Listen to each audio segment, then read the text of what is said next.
Hello, everyone. As we are approaching the International Migrant Children's Day on the 25th of June, I am extremely happy to have today this conversation with Dr. Rajiv about the importance of this group of wonderful people called migrant children. And I want us to discover together more about who they are, what makes them special, and how can we support them. Dr. Rajiv, welcome to this conversation. I'm very, very happy to have you today as the founder of iLight Global, the NGO which is focused on supporting the migrant children in India. Before we start, right at the beginning, I must say myself, when I first became part of iLight Global and I heard about migrant children, I was automatically thinking about children who cross the borders, right? Because they escape a war or they are in Iran put together with their families. But in iLight Global, we are looking at one more very special group of children, the internal migrant children. Could you please guide us a little bit? What is that? Thank you so much, Tatiana, for your time and efforts in bringing this interview to the audience today. iLight Global, as you know, started during COVID time, even before we were working, but COVID was a time when it just got the momentum because children were stuck at homes and the online education had just started. And we were one of the first organizations who actually brought children together. And as the COVID opened and we saw the number of kids who were coming to us, they were mostly from families of construction workers. The project started in Gurgaon initially. Gurgaon is a suburb, it's like a big city now, and it's in near New Delhi International Airport. And this is a area where a lot of construction is going on, and parents, when they leave homes, the children are left behind. Many of these kids are from Bihar, from Odisha, from various states, and parents come here, maybe seasonal workers who come here for 3 months or 4 months, and when they come here they don't have any papers with them, so the children cannot go back to school. Most of these kids were looking for opportunities, so we have many non-profits, and I led global thought, why not if we just start supporting these children. So over the time, as our centers grew and we were looking at some data, uh, I would say 80 to 90% children were those who were internally migrating from one state to another.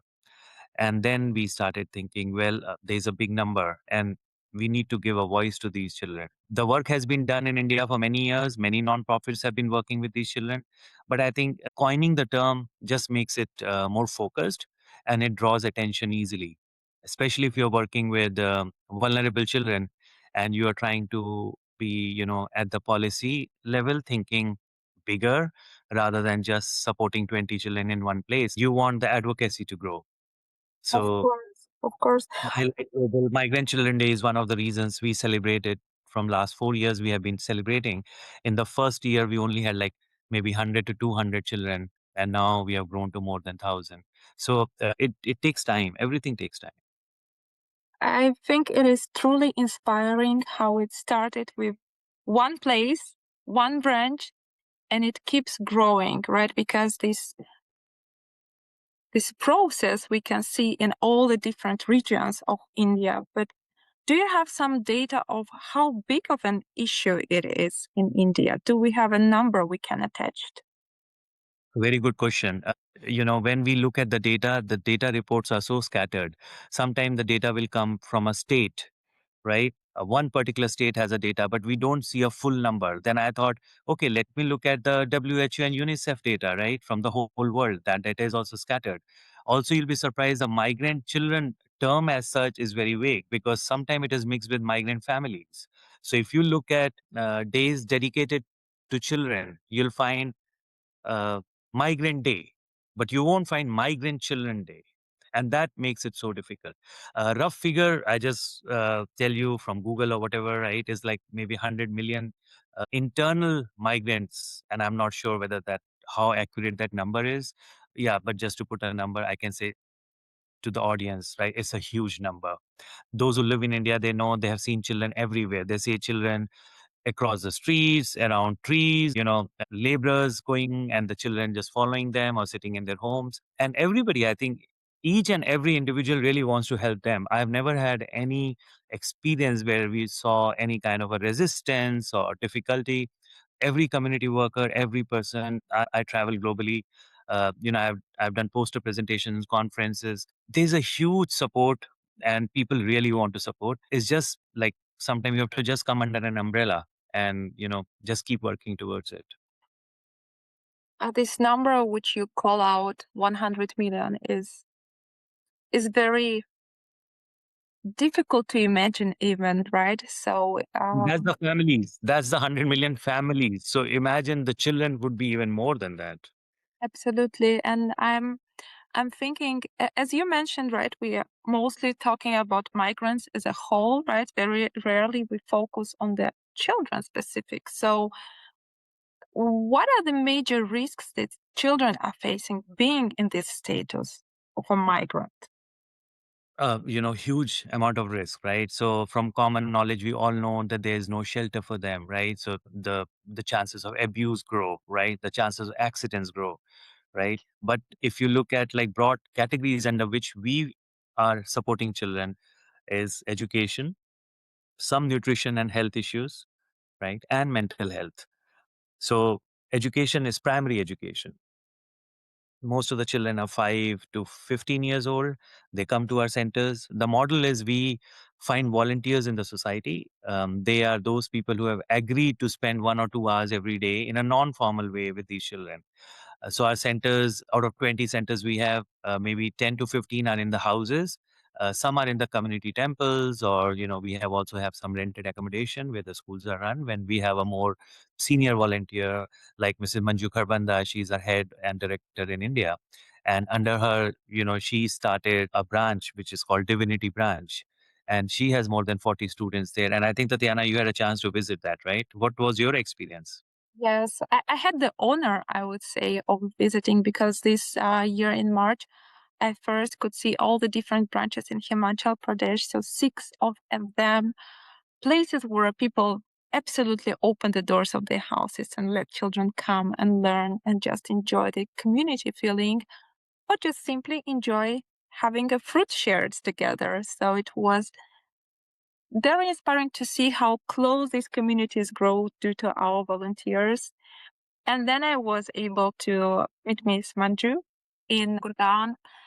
And right now, if I look at the branch, it looks very much as a classroom, as a very progressive place and safe place for children to come. But I got so extremely inspired when she told me how it all began, that she just went to the slums nearby her house with a bunch of bananas and told who would like to learn. Whoever wants to learn will get a fruit. Please come tomorrow. So for me, the example of Miss Manju was it just takes the first step sometimes because, as you said, everybody wants to help. So in community, we know people want to help. They sometimes just don't know how, or they maybe do not feel entitled to make these big steps, right? Because it sounds so big to make an NGO or to become a volunteer. So I'm very curious about your stories because this I actually don't know because you are a pediatrician, a doctor, you're also an entrepreneur. And at some point you decided to found this NGO. What was your moving moment? Yes, Tatiana, very good question you asked. It all started with our own personal story. Me and my son were visiting India during COVID, and my son had some visa challenges, and all the embassies were shut down. We were from moving from US to India and India to US, and we were stuck in India for 6 months. And even I could see the anxiety on my son's face. Right, he wasn't sure when are we returning, what will happen to his education, are we stuck forever, and beyond the COVID was such a fearful situation. All those who have lived it, they know it, right? So the whole process was just to support some children. Most of the children, I remember the first kids we were teaching were the people who were selling plants on the roadside, and the roads were empty. So I would just go and buy some plants and sit with these children, and I would not even teach them. I would just give them some colors, books, and stationery. But I would do it on a regular basis. I would go to them every evening, and then there I found some students who were 16 or 18 years old, and they said, "Sir, can we bring more kids?" And I said, "Sure, you bring more kids, right?" So I'm not a teacher, and that's not my focus. And I knew there were a lot of challenges with this kind of a model because uh, there was no set plan. It was not registered. It was just a humanitarian effort.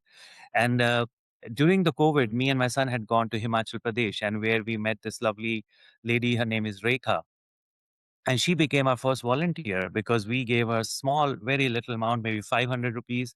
And I told her when I went back to Delhi that, if you find some group of children, please use this 500 rupees, send me some pictures. And she did. That very next day, she had 5 kids sitting near her home, and it just grew. And then we said, let's have online meeting.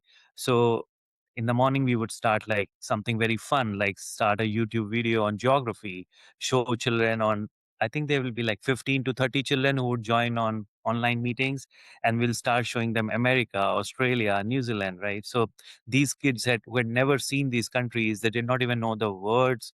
Some people could not even write India, right? So that's how the whole, it was very unstructured, I would say. But where the story changed was when I came back to US and I was visiting Texas to stay with our friend Shailesh Gupta, who's an IIT from Kanpur, and he's an engineer. He said he would love to support my organization. And I said, there's no organization, Shailesh, and I don't intend to create any organization because a huge challenge working with nonprofits, you need a lot of responsibility. And somehow he motivated, no, we should have something more structured. And that's how we found our president, Mr. Vinod Sharma, who's again an engineer, lives in New Jersey. And that's the time when we decided, let's make it more structured. And without the support of Shailesh and Vinod, this would have never happened. And obviously, as the organization got a structure in US, it became easier for us. I'm so very happy that you made this step to make it public, to make it official, because I think you can do good even without registering an organization. It's just when you have it done, it builds much more trust from the community and from other people who want to join and support, right? It gives it a name. Same as we say, having an International Migrant Children's Day give it more credibility and importance. This is also what happened when you register the NGO. So my question is, what is ILET Global doing today for children, right? When we are 4 or 5 years ahead from this point in time when COVID was scaring all the people around, and you took this micro step of helping the children on the streets. We feel very happy that all the volunteers who started with us on day one, I think 90% of them are still with us. What difference that makes is that our volunteers who came from the goodness of their heart, they have become very professional. They have learned through their own mistakes, self-learnings, guidance, community networking, and they have become very mature. So some of our volunteers would be maybe year 12 pass, right? Or some of them are very highly accomplished teachers. It does not stop them to help the children. That's one thing. Our centers have grown to Kolkata. We have centers in Ranchi, in Jharkhand. We also have centers in Manesar now, near Gurugram. Gurugram has centers. New Delhi has centers. And besides, Himachal has 6 centers where you have already been. So, as the progress is happening, we see our volunteers bringing children to their home. And it's not just 1 hour activity, it's much longer, because once children are at your home at 5 o'clock, you don't go by rules of 6 p.m. You have to close the center. Children hang on much longer. Volunteers cook food for them. They have celebrations, activities. They do all the festivals together. When guests like you or volunteers like you come, you've seen they've been there for 4 hours, 5 hours, all day. Workshops are happening, yoga day is happening. So it becomes like a mini house for them, a mini center where they feel very safe and secure. And so many thanks to each and every family member. I know our volunteers are on LinkedIn, social media, but their husbands, their in-laws, their the whole community, the neighbors around them. It's such a wonderful support everybody gives. It's amazing. This is indeed what you notice, that it's not a commitment of just one volunteer. It's the Mm. whole family who is automatically part of this. So you cannot segregate and say that I'm a volunteer, I'm doing it on my own. I felt it also on my way. So as soon as I said, I'm going to India, suddenly, first of all, my husband, son, parents, friends started being curious about this. So I think curiosity is the first step, and then they all want to get involved and to support this. So I think this is such a beautiful wave of beautiful actions, of acts of kindness happening. Like as soon as one volunteer says, I want to devote my time to the children, that they see a whole bubble around them of kindness is being created. And what makes it so special as well is that you are being located in US. Rekha as the first volunteer being located in India in the mountain areas, high in the Himalayas. And you managed to keep this connection, right? And you mentioned the pictures she was sending you. So recently I heard an extraordinary number. You said you made a collection of 50,000 pictures of Oh my children. God. See, when we start, even now, we don't have any paid staff. Tatiana, our project is completely volunteer based. All the directors, myself and my three directors, Manju Karbanda, Mohinder Karbanda, everybody is a volunteer. Yourself, your time, So because we didn't have any structure, how do we monitor? So that was a basic difficulty. Also, this whole idea of running an organization from outside India, where already non-profit sector is seen with a lot of skepticism across the world. A non-profit has been seen with skepticism across the world because of the funding issues, challenges, right? So the way to monitor was, I think, we should just have photographs, right? Again, there were challenges with these photographs also, right? But when the picture comes to us, right, when our volunteers had a mobile and they showed the picture, we knew every evening the children are coming and sitting.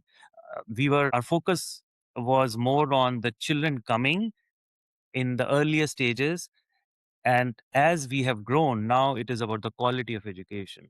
So now we are very, very focused that when children are coming, they get quality 1 hour education also.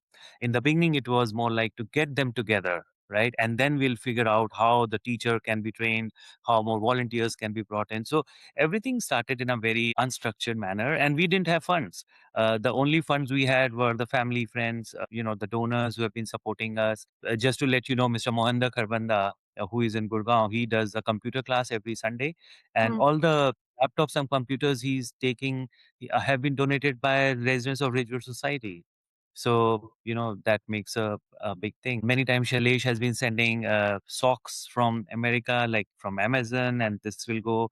Vertex Pharmaceutical also helped us by giving mobile phones, old mobile phones, which were given to the children. Mr. Raj Soni in Boston, he supported us in getting those old phones. So, Mani Kuntla ma'am in Kolkata, she opened her house, and now she supports 4 centers, and her music teacher friends all come and give free music. Karan Pardesi, a very famous musician in Himachal Pradesh, he started the first project called Together in Music. 5 years before, I know in the cold weather in Himachal, he would take his musical instruments and he'll go to the hills to attract children to come and sit with him. And that's how now his wife Nikita is running the show. Sudesh in Himachal Pradesh, Sudarshana in the village, they all are doing this amazing work. Saroj, I think you visited Saroj home. Her father-in-law is a retired police or army professional.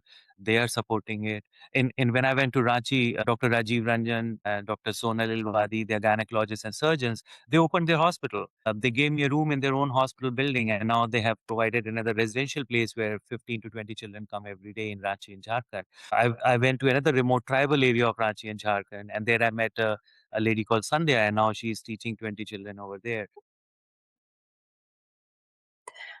This is absolutely amazing. The story you are telling of how each person who is now supporting iLight Global and migrant children has found their own way to do it, right? There is no standard way, or there is no, this is the only right way or right thing you can do. So I very much remember that when we had our first call and I asked you, how can I help? You told me, just be there and you will find what's the right thing. You will find what your heart is calling. So I would like to ask you to share your message. If our audience, somebody listening to this now, thinks, how can I help the migrant children? How can I help iLight Global? What are the options available to them? Yeah, it depends on your years of experience, your motivation, where in life you are. I get a lot of students, they want to come and volunteer because they need to show it as a school project. And Manju Karbanda has been helping many children in Gurgaon. They have come from colleges. They obviously need certificate to prove that they were part of, ILET Global, but that builds that foundation in them. When they are grown up, when they will be in organizations, they'll be doing so much more. It's an early start. So students come for their own reasons. Now we have community members who will come and offer sometimes fruits. So there is a festival in India, they'll bring bananas and oranges, or the local gardens, they open the space for us that you can bring the children and do the yoga. Cultural days, 15th August, 26th January, Diwali, Holi, Raksha Bandhan, all the festivals in India, people are very in a festive and happy mood, and they include these children. So that's one way of community connection. Other way I think is advocacy, because sometimes small nonprofits like us, we may not have the funding or the infrastructure, to take such a important work forward. But advocacy helps. So if you are on LinkedIn, if you see a post on it, if you want to, like it will help, because maybe your one like will take it to your 500,000 followers, right? So your small like will help. Writing around the topic or being sensitive around the needs of migrant children. Most of us, want to contribute, but we are not sure, is the financial contribution the only way? And we often think, all of us know, with the help of social media, it is the voice which matters. Advocacy, the data, the numbers, right? Blog writing, like Tatiana, what you're doing right now, you're trying to just spread the message. You visited there, you come back, and now you're trying to spread the message. Involve your friends, right? People have even created a GoFundMe. In fact, Tatiana, you can tell about that. You created a GoFundMe. Just tell a little bit of your experience, how you raise the funds. I, yes, gladly. So while preparing for the trip, um, I started posting a lot about what I'm planning to do, whom I'm planning to visit. And at some point, I had a feeling that it becomes very much about myself, right? That I say, I'm doing, I'm going, I will be there. But it was all about the children, actually. And I wanted to give the opportunity to more people to come together with me, even if it's in a virtual way, right? And so I kindly invited everyone who wanted to participate by arranging either a picnic for the children who I will visit or a set of stationery for them. And we just launched the campaign, and we saw such beautiful results and response from the community. And we didn't ask for any big amounts coming, but altogether, this money coming, they transfer in so many, many smiles of the children when they saw that somebody at the other end of the world was thinking about them. Because I think this is one of the biggest value and gifts we can give to the children, to show them that we care and we know they are there, and they are absolutely as important as any other child in the world. So for me, what I'm trying my best is to keep this English online classes, just to appear there week after week for the children and to say, I know you, I remember you, I know your name, I know which color do you like. So you build this personal connection with, even if it's with one child out of the incredible number you mentioned at the beginning of our talk. I think it is so valuable. And I always were in my heart this feeling that volunteering, we say officially we are doing it for the children, but in fact we are doing it for ourselves. And Tatiana, the color reminds me, I have to mention this. Our project started with basically coloring workshops. So Dalip Chandolia, national award winning artist from India, he and his wife, Rajni Chandolia, they started the project in a garden in Karol Bagh in New Delhi. Then we had Anirudh, we have Ram Omkar, we have Sonia in Agra. They're all artist communities. So one artist brought another artist. Right. So all our projects initially, when we did not even have the funding, Zuchi organization from Taiwan, right? I got funding from them just for stationery. They just sent us some stationery.